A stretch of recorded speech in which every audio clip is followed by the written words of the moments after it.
আমরা যেরকম 2024-এ এক হয়েছিলাম আবার এক হওয়া এবং সেই ঐক্যের জন্য একটা দিন ঘোষণা করেছে। আপনারা জানেন যে অগাস্টের 5 তারিখ মাননীয় প্রধান উপদেষ্টা যেমন লঞ্চিংয়ের সময় ওনার বক্তৃতায় বলেছেন জুলাই পুনরুত্থানের কথা, এবং পুনরুত্থান বলতে আসলে উনি কি বুঝিয়েছেন?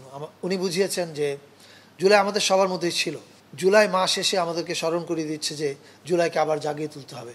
জাগিয়ে তোলার অর্থ হচ্ছে জুলাই ঐক্য। আমরা যেরকম 2024-এ এক হয়েছিলাম আবার এক হওয়া এবং সেই ঐক্যের জন্য একটা দিন ঘোষণা করেছে। আপনারা জানেন যে অগাস্টের 5 তারিখ মানে জুলাই 36, সেটা হচ্ছে আমাদের জুলাই গণ অভ্যুত্থান দিবস, এবং ওই দিবসে সবচেয়ে বড় অনুষ্ঠানটা হবে।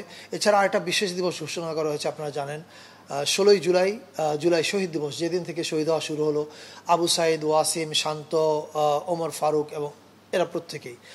এই 2 দিনের বাইরেও জুলাইয়ের 14 থেকে আমাদের মেজর ইভেন্ট কিক অফ করছে। জুলাই 14 হচ্ছে জুলাই উমেন্স ডে।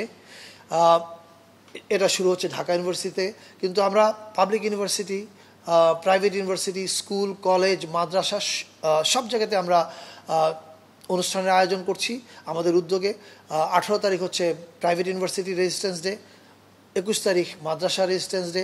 এছাড়া আমাদের যে রেমিটেন্স যোদ্ধা আছেন যারা প্রবাসী, তারা, দিনমজুর, রিক্সাওয়ালা, ডাক্তার, নার্স, শিক্ষক প্রত্যেকেই আমাদের এই পুরো কর্মসূচির মধ্যে অন্তর্ভুক্ত। আপনারা ক্যালেন্ডারটা হয়তো আজকে বিকালের মধ্যেই মাননীয় প্রধান উপদেষ্টা প্রেস উইং থেকে লঞ্চ করা হবে, তখন আপনারা পেয়ে যাবেন। আপনার কিউআর কোডটা স্ক্যান করলেই পুরো মাসের প্রোগ্রামের তালিকা দেখতে পাবেন। আমরা সবাইকে আহ্বান জানাই, আপনারা যেমন প্রধান উপদেষ্টা মহোদয় আহ্বান জানিয়েছেন এই অনুষ্ঠানগুলোতে যোগ দেওয়ার জন্য, কিন্তু পাশাপাশি আর যত অনুষ্ঠান হচ্ছে সরকারের উদ্যোগের বাইরেও সকল রাজনৈতিক দল, স্টেক হোল্ডার্স, স্কুল, কলেজ সবার আয়োজনে সবাই সকলের অনুষ্ঠানে অংশগ্রহণ করুন।